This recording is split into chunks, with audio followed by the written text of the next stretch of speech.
One of the hardest things to explain to people is balance within an image. And it sounds a very strange thing.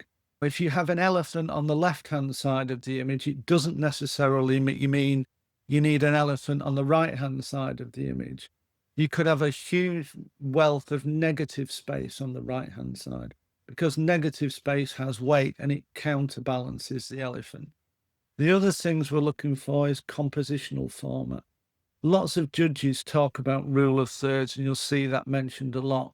They don't talk about golden ratios, triangles, diagonal, golden spirals, Fibonacci spirals. And these are all things from the classical art world that Michelangelo, Leonardo da Vinci, and people like that used to construct their images. Living at Deal, I've dialed in the exact date when the sunrise is exactly through the middle of the pier. And that only happens for 2 days of the year. If you get lost and stuck somewhere crazy, what 3 words any emergency service can find you? The other thing I would always advocate is if you wind them bin bags around your fingers and make them into a little donut shape, they make wonderful things at the bottom of your bag for sitting your lenses on.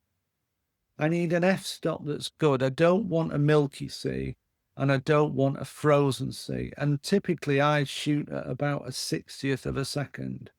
And I find that with that, I get an angry sea, which gives me more drama. An inverse grad is dark in the middle and gets lighter as you go up and lighter as you go down. So that means this central section is darkened down and you use it for when the sun bursts through on the horizon. So my narrative straight away for the shot was, this is the angel and he's lost his wings. This red thing here was really interesting because I took this out and it was terrible without it in because he had nowhere to go. Now, you may not think of it at first, but one of the most important things is the viewer.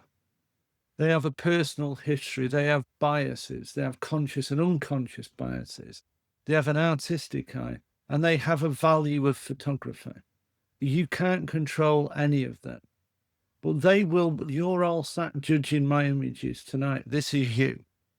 And I can't change those things. You'll notice I've used AI to repair the window at the end. It might not be right, but it doesn't look as wrong as it did. Now, you could say that's terrible. I would never do that. You need to learn to count waves if you're doing coastal shots. I would say typically you'll see that it's a rhythm to it, and every third wave you get a lot of cascade off the rocks.